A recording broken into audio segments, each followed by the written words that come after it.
for centuries, the Red Sea has been a place of trade from as far back as the 4th, 5th century BC to the present.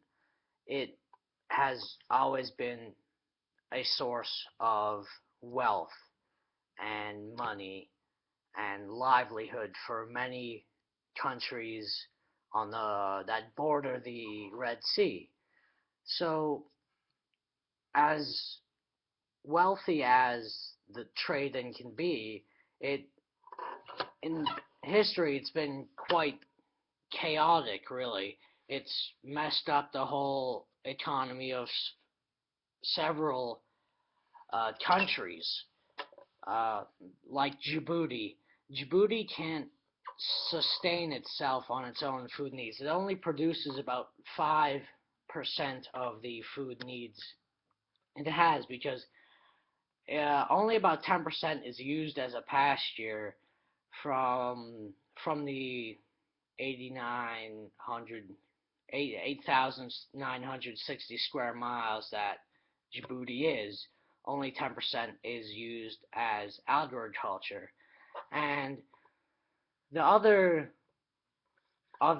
spaces have been are empty, are used as mines, salt mines, copper, tin, gold, and many trading companies. Djibouti high 75% of Djibouti's workforce are have something to do with trade.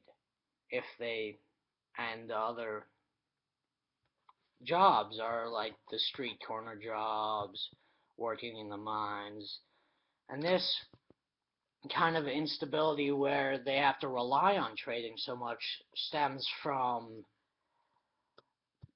the kingdoms that have occupied that area in the past. So mainly it was the Axum Kingdom who occupied Djibouti, Eritrea, Sudan, Ethiopia, parts of Somalia.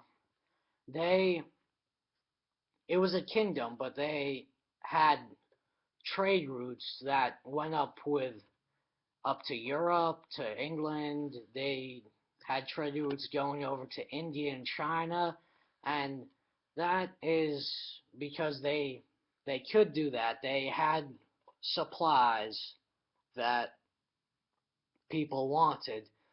They had the gold people wanted. They could produce the agricultural needs in Ethiopia that some places in Europe wanted, and it that focus on trading as well as colonization by France has kind of left Djibouti and Eritrea kind of a lot, mainly leaning towards trading because that's all they can do. So another reason for chaos is the Somali pirates. Though people have always seen the Somali pirates as the evildoers, they are just trying to get back at the people who have taken their jobs.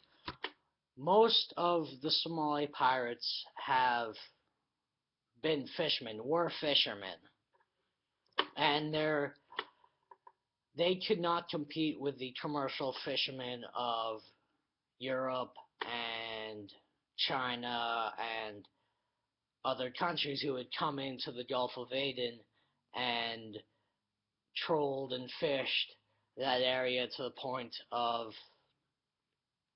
there was no fish anymore. So the fishermen couldn't really compete with these uh, big ships fishing. They asked for their government to tax the fishermen so they could still live. This didn't really happen the way they wanted.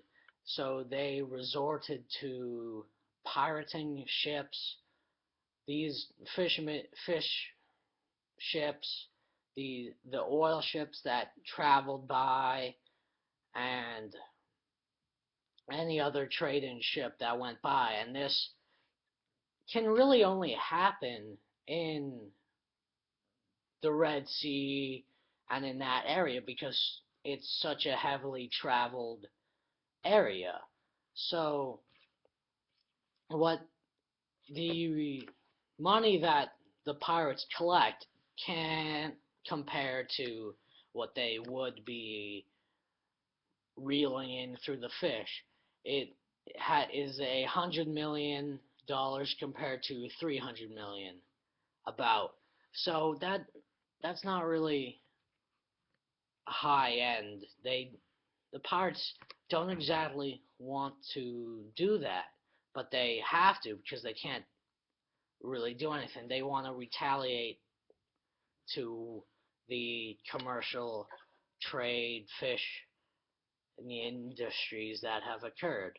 And if this heavily trade heavy trade wouldn't if this heavy trade never come through the Red Sea and the Gulf of Aden, they would be fine. But other countries depend on this trade. So there's a lot of controversy between everything. And that is why it's quite chaotic but necessary that trade stays in the Red Sea.